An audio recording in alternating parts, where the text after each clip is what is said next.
जय हिंद मित्रांनो, हा आपला भाग 2 असणार आहे. भाग 1 आपण मराठी आणि जीके चांगल्या प्रकारे घेतलेले आहेत. भाग 2 मॅथ आणि रिझनिंग असेल. याला जास्त वेळ लागतोय म्हणून मी पटपट घेणार आहे. तर तुम्ही लक्षात घ्या.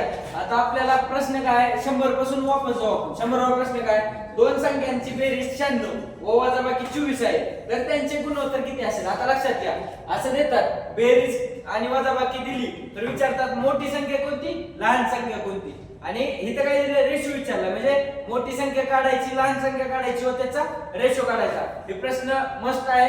या एसएससी ला असाच प्रश्न येतो, लक्षात घ्या. दोन संख्यांची बेरीज किती आहे 96, वजाबाकी किती आहे 24. काहीच करायचं नाही. मोठी संख्या विचारली की दोघांची बेरीज करून अर्धी करायची, म्हणजे छेद 2 करायचं. वजा आणि लहान संख्या विचारली की ह्या दोघांची वजाबाकी करून छेद 2 करायचं, म्हणजे लहान संख्या. आता मोठी संख्या लक्षात घ्या. 3 4 प्रश्न मी सांगतो कसे येतात. मोठी संख्या काढायची 96 प्लस 24 भागिले 2. ही जी ती मोठी संख्या असते. इथे मोठी संख्या किती येते, मोठी संख्या बघा 6 4 10, हातच्याला 1, 10 2 12, 120 छेद 2 बरोबर 60. ही झाली मोठी संख्या. प्रश्न असा असतो, तर मोठी संख्या कोणती, तर 7. तर लहान संख्या, लहान म्हणलं की काय करायचं, वजाबाकी 96 वजा 24 भागिले 2 करायचं. बघू आपण 6 लहान संख्या काढली. मोठी संख्या जर विचारली तर आपण काय करायचं, बेरीज करून छेद 2 करायचे, 60 आली. लहान संख्या विचारली तर लक्षात घ्यायला वजाबाकी करून छेद 2 करायचं. तर आता इथं काय विचारलंय, तर गुणोत्तर. गुणोत्तर म्हणजे काय असतं, रेशो, लहानात लहान त्या संख्येला भागायचं. आता किती आहे 60 आणि 36. कशाने भाग झालं, 6 ने भाग जात आहे. 6 अंड आहे 6, 6 6 36. अजून भाग जातो कितना 5 आणि 3. लक्षात आलं. बेपंच लक्षात घ्या तुम्ही, 3 2 6, म्हणजे 2 न भाग घातला, 5 3. रेशो काय आला आपला 5 3. लक्षात आलं. 3 प्रश्न सांगितले भावांनो. व्हिडिओ प्रश्न महत्वाचा आहे. याच्यात विचारतात मोठी संख्या कोणती, मग ते फक्त एवढंच काढा. विचारतात लहान संख्या कोणती, एवढं. आणि जर रेशो विचारला तर 1, आणि ह्याच्यावर गुणाकार विचारला असता तर 60 गुणिले 36 करायचं. काय काय अवघड आहे. एक प्रश्न कळाला ना तुम्हाला, तर आपला पुढचा बघूया आपण. आता लसावी मसावी तर सोपंच आहे. क्वेश्चन काय झालं, लसावी मसावी सोपं आहे. लक्षात येत आहे, तुम्ही काढू शकता लसावी मसावी. का काढायचा घ्या. लास्ट डिजिट कन्सेप्ट असतं. लास्ट डिजिट कन्सेप्ट म्हणजे काय, इथं तुम्हाला सगळ्यात महत्त्वाचं अल्फाबेट मध्ये येतं. एबीसीडी असतं ना, त्यात लास्ट डिजिट महत्त्वाचं आहे. आता इथं कसं करायचं, इथं लास्ट डिजिट म्हणजे शेवटचा सगळं वेगळा आहे, त्यामुळे सगळ्याचा गुणाकार करत बसायचं नाही. लास्ट डिजिट म्हणजे लास्टचा डिजिट उचलायचा, गुणाकार करायचा आणि लास्टून बघायचं कोणते. आता बघा 4 2 8, 8 7 56, म्हणजे येणार उत्तर शेवटचा अंक काय येणार 6. इथं बरोबर 6 म्हणजे इथं 4 नंबर ऑप्शन, म्हणजे उत्तर काय यायचं 4 नंबर ऑप्शन आहे. लक्षात आलं तुमच्या. मग आता पुढचं बघूया आपण. 98वा प्रश्न काय. आता लक्षात घ्या, ह्याची काय ट्रिक आहे, याच्यावर मी बेसिक व्हिडिओ बनवणार आहे.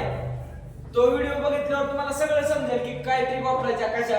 इथं फक्त काय सांगतो, तर आता 96वा व्हिडिओ बघणार आहोत. आपलं पहिलं तर झालेलं आहे 96वा. थोडा व्हिडिओ मध्ये अडकला होता त्यामुळे प्रॉब्लेम आला. आपला 96वा व्हिडिओ आहे. तर लक्षात घ्या, एका माणूस भिंतीचे घड्याळ 250 मध्ये विकत घेतो आणि 300 रुपयाला विकतो, तर त्याला शेकडा फायदा किंवा तोटा असे प्रश्न येतात.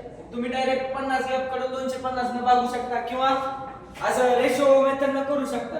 250 आणि 300, मग इथं भाग घालू शकता. 5 5 25, 5 7 30. रेशो मेथड न पण काढू शकता. कितीचा गॅप आहे 1, आणि कितीवर 5 वर, म्हणजे 20%. असं पण काढू शकताय. आणि 50 चा गॅप येते 300 आणि 50, 50 चे 250 म्हणून 100 असं भी काढू शकताय. पण हाई मेथड सोपी जाते, डायरेक्ट तुम्हाला कॅल्क्युलेशन साठी वाचता येते, त्यामुळे ह्या पद्धतीने काढा. लक्षात आलं तुमच्या. थोडा व्हिडिओ अडकला होता त्यामुळे प्रॉब्लेम झाला. इथून पुढचा व्हिडिओ व्यवस्थित येईल, काय हरकत नाही. आता इथे लक्षात द्या, इथे किती टक्के दिलेत 8 चे 40%. आता आपल्याला काय माहित आहे, इथं 40%च्या खाली छेद 100 असतं, त्यामुळे आपला ही 1 0 कटते आणि 1 0 राहतो. लक्षात येते ना, 1 0 राहतो शिल्लक, त्यामुळे वरी येणार उत्तर मध्ये अजून एक पॉइंट ऍड होतो. काय करायचं, ह्यांचा गुणाकार करायचा. 8 चौक 32, म्हणजे हे 2 पॉइंट राहिले आणि खाली 10 राहिला. आलं का लक्षात. इथं 100 असतं, 1 पॉइंट गेला, 1 गेला, मग इथं असल्यामुळे अजून एक पॉइंट ऍड केला. मग किती येणार 0.032. जर तुम्हाला येत नसेल तरी तुम्ही असं मांडू शकता 0.08 गुणिले 40/100 अधिक 1.6 गुणिले 60/100. ही बेसिक मेथड तर तुमची आहे, पण मी काय सांगतोय 40% आहे. 40 म्हणजे वरचा एक 0 गेला, खाली 10 राहिलं, 4/10. इथं लक्षात घ्या, इथं 0 ला 0 कटले, 4/10 राहिले. खाली जर पॉइंट असेल तर आपण इथं वाढवतो, लक्षात येतं ना. त्यामुळे मी तसं केलंय. 4/8 डायरेक्ट गुणले, 4/8 32. इथं 2 पॉइंट आहेत आणि 1 पॉइंट तर कटला, म्हणजे अजून एक वाढवला. प्लस इथं काय करणार मी आता 16 आहे आणि 1.6 चे 60%. 1.6 चा 1 कटला, म्हणजे 1/10 राहिलं ना खाली, 100 ला 100 कटलं. मग तुम्ही डायरेक्ट कसं करायचं सांगायला 16×96. आता इथे 1 पॉइंट आणि 1 0 म्हणजे 0.96 येते. लक्षात आलं. तुम्हाला कळत नसेल तर बेसिक मेथड करा. जर माझे बेसिक जे विद्यार्थी लेक्चर करतात त्यांना मी बेसिक पासून सांगितलेलं आहे, त्यामुळे त्यांना समजतं. पण तुम्हाला डायरेक्ट समजत नसेल तर तुम्ही खालची मेथड करा. मग याचे किती येते 0.96. म्हणजे याचं उत्तर किती येतंय, 1 नंबरचं उत्तर आहे 0.992. प्रश्न सोपा आहे, काहीच अवघड नाही. मी तुम्हाला फक्त सांगितले कसं करायचं. 8×32 आणि 16×96. 32 आणि 96 हे तर कळालं. पण इथे किती 2 0 आहे आणि 40 आहे, म्हणून 1 0 ऍड करायचा 0.32. इथे किती एकच पॉइंट आहे, म्हणून अजून 1 पॉइंट ऍड करायचा 0.032. लक्षात आलं. म्हणजे इथं जिथं येते पॉइंट ती तुम्ही पाहून घ्या, काहीच अडचण नाही. आता हे बेसिक आहे, त्याला वेळ लागेल सोडवायला, तुम्ही सोडू शकता. याचं उत्तर किती आहे सांगतो तुम्हाला, 1 नंबरचं उत्तर आहे. याच्यात काहीच अवघड नाही. आता लास्ट डिजिट कन्सेप्ट सांगितली होती मी, कशी करायची बघा. बेदोनी 4 इथं 2 आलं, मग बेदोनी 4 इथं 4 आलं, 4×4 16. म्हणजे येणार उत्तर एक अंकी संख्येचं पहिलं 6 येते, इथंच 6 आहे. लक्षात आलं ना तुमच्या. बघा डबल सांगतो, बघा करा. बेदोनी 4 इथं 2 आलं, बेदोनी 4 गुणाकार 12 दोन्ही 24 येते. पण आपण एक एक डिजिट करायचं. बेदोनी 4 इथं 4 आलं, इथं 4 गुणिले 4 एक अंकचा बघा 4×4 16. म्हणजे एक स्थानी 6 यायला पाहिजे आणि इथं एकच ऑप्शन 6चा आहे. लक्षात आलं. त्या पद्धतीने मी सांगत होतो. आता इथं तुम्ही बाहेर काढून करू शकता किंवा इथं बी भागू शकता, कारण ब्रॅकेट मध्ये आहे म्हणजे स्क्वेअर मध्ये आहे. 16×4 64. इथं 4 आलं, म्हणजे इथं 4चा वर्ग रूट काय 2 आणि इथं 9×9 81. 9चा बाहेर काय 3, म्हणजे 3 दोन्ही 6 उत्तर येते. लक्षात आलं ना. काय बेसिकच आहे.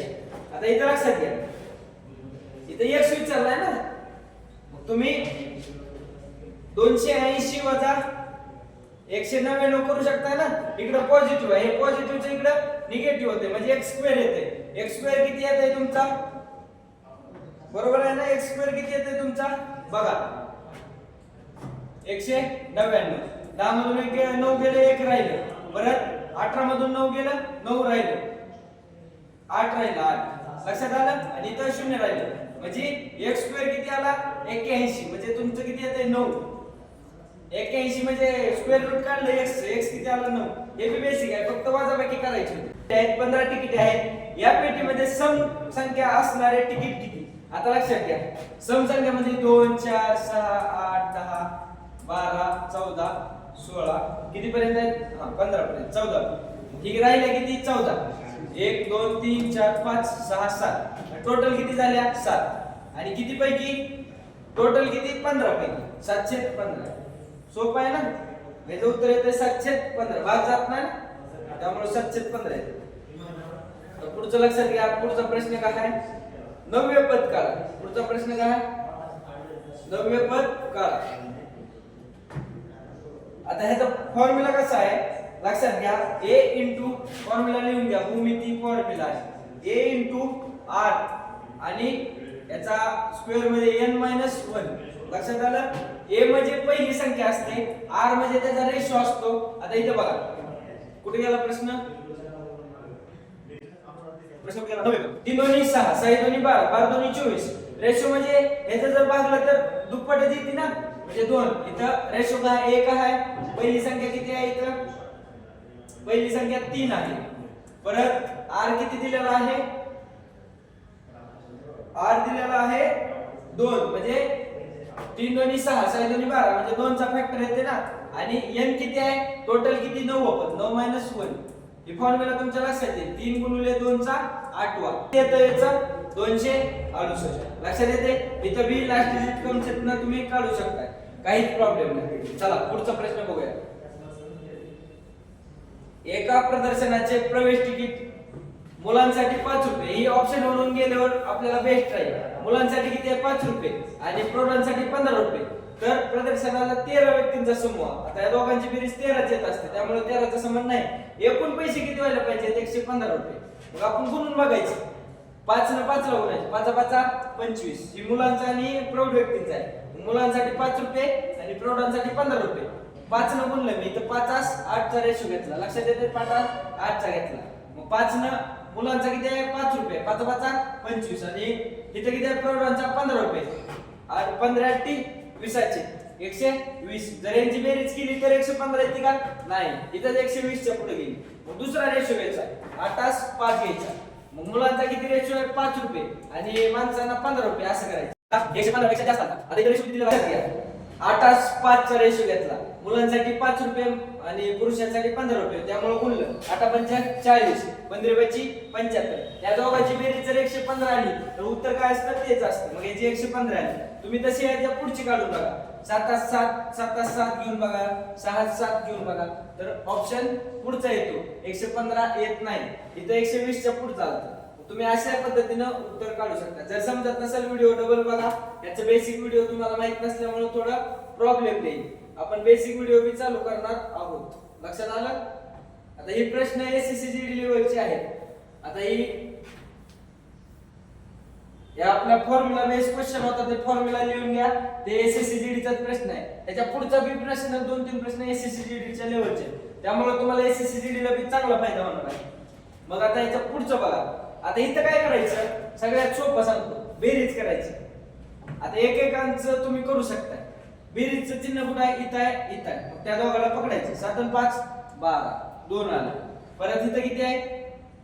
1 आणि 3 वजाबाकी. ह्यांची बी बेरीज करायची. वजा वजा अधिक, पण त्यांची वजाबाकी होती. आता 2 न 4 मोठं होणार ना. 2000 प्लस 4000 मोठं होणार, म्हणून वर लिहायचं. आणि 1000 आणि 1000 आणि 3000 यांची बेरीज केली तर 4000च होते. आणि 2000 आणि 4000 6000 होते. म्हणजे एकक स्थान गेलो. लक्षात येते ना? इथं किती दिलंय?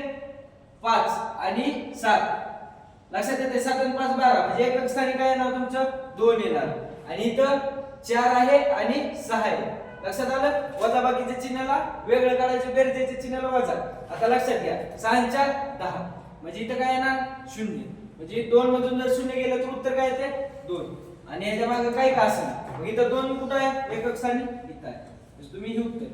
तुम्हाला ट्रिक सांगितली. ज्याला समजत नाही काय करू नको, लक्ष दे. ही व्हिडिओ तर डबल बघच, पण लक्ष दे. मी काय सांगितलं? आधी जी प्लस प्लस आहे ती वेगळीकडे काढायची. आता प्लस कुठं आहे? 4667 आणि 2000. त्याच्या आधी प्लसचं चिन्ह पाहिजे. आता लक्षात घे. 4567 आणि 2345. ह्याची बेरीज करा.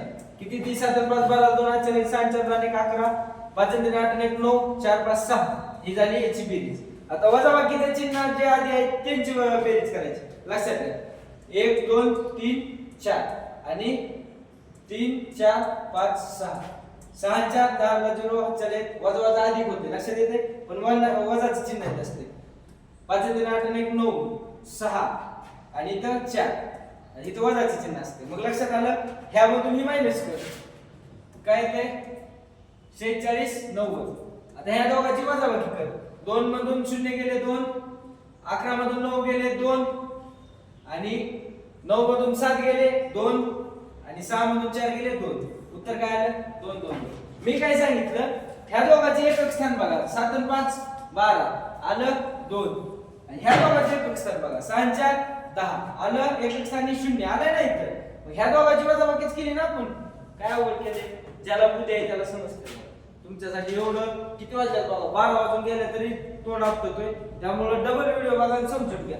आणि भरती लवकर. एखादा पेढा खाऊ घालू वाटला तर खाऊ घाला. लक्षात आलं तुमच्या? तर आपण पुढचं बघू. पुढे गेला प्रश्न. आता इथं पण बघा. 8 वस्तूंची 2 क्रमांकात विषम संख्याच्या वर्गामधील फरक कोणता असू शकतो? काहीच करायचं नाही. दोन क्रमागत दोन उचलायचे. आता उचलली मी 1 आणि 3, तर 1 चा स्क्वेअर 1च, 3 चा 9, गॅप किती आला 8. कन्फर्म करण्यासाठी 8, इथं 8 कुठं आहे हीच उत्तर असते. आता पुढे कन्फर्म करण्यासाठी क्रमागत पाहिजे आपण क्रमागत. आता मी पुढे काय घेणार 3 आणि 5 घेणार. 3 त्रिक 9, 5 5 25. ह्या दोघातला गॅप किती येतोय सर? थांबवा.